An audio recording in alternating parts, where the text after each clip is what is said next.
Hello everyone, मैं doctor Rohit Kumar Singh, मैं MD dermatologist हूँ। हमारे ओपीडीज में बहुत सारे लाइपोमा के केसेस आते रहते हैं, तो इनके बारे में हम डॉक्टर प्रज्ञा जो क्वालिफाइड प्लास्टिक सर्जन है उससे जानकारी लेते हैं। ये लाइपोमास होता क्या है? लाइपोमास जो है वो फैटी लम्प्स या फैटी ट्यूमर्स होते हैं जो हमारे सबक्यूटेनियस प्लेन में होते हैं, स्किन के जस्ट नीचे होते हैं। ये एक कैप्सूल, एक फाइब्रस कैप्सूल से सराउंडेड होते हैं। कभी कभी ये आइसोलेटेड होते हैं, सिंगल होते हैं, सॉलिटरी होते हैं, और कभी कभी ये मल्टीपल होते हैं।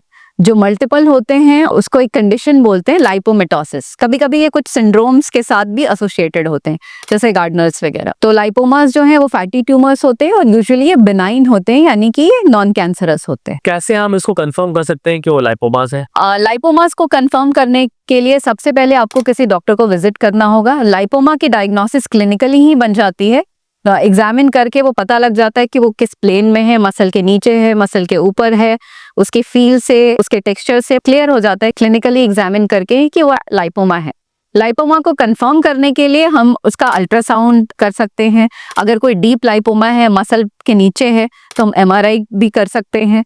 और अगर उसके सेल्स को कंफर्म करना है तो हम एक एफएनएसी, जो कि एक पैथोलॉजिस्ट के पास होता है, एफएनएसी करके उसके सेल्स को टेस्ट कर सकते हैं कि ये क्या है एक्चुअली।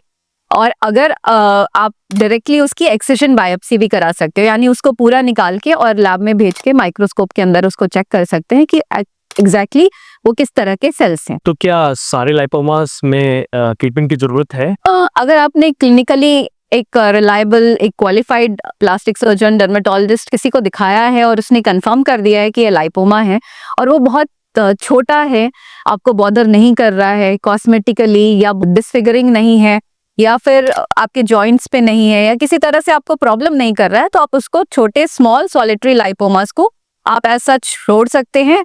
अगर उनमें कोई रैपिड ग्रोथ आपको दिखती है, आपको उसको रिमूव कराना चाहिए। क्या ये लाइपोमास कभी कैंसर में बदल सकते हैं? नहीं, लाइपोमास यूजुअली बेनाइन ट्यूमर्स होते हैं। ये इसमें कैंसरस ट्रांसफॉर्मेशन नहीं होता है, बट कुछ लाइपोमास एटिपिकल भी होते हैं। वो क्लिनिकल एग्जामिनेशन या हम एफएनएसी, एक्सिजन बायोप्सी, इन सबसे कंफर्म कर सकते हैं। उन केसेस में उनको रिमूव करना जरूरी होता है। डॉक्टर प्रज्ञा, सर्जिकल मैनेजमेंट लाइपोमास का कैसे करते हैं? सर्जिकल मैनेजमेंट में हम जो छोटे लाइपोमास होते हैं, छोटे मीन्स 5 सेंटीमीटर, 4 सेंटीमीटर, 6-7 सेंटीमीटर तक, उनको हम बहुत छोटे स्मॉल इंसिशन से पूरा लाइपोमा रिमूव कर लेते हैं। जो इंसिशंस होते हैं वो कुछ मिलीमीटर्स के होते हैं और उसमें वो पूरा लाइपोमा रिमूव हो जाता है। और उसके बाद जो मिलीमीटर्स में जो स्कार आता है वो समय के साथ फेड हो जाता है, तो ऑलमोस्ट स्कारलेस तरीके से लाइपोमास को रिमूव कर सकते हैं। ओके डॉक्टर प्रज्ञा, आपने बहुत सारी चीज़ों के बारे में बहुत सी जानकारी दी। Thank you so much. Thank you.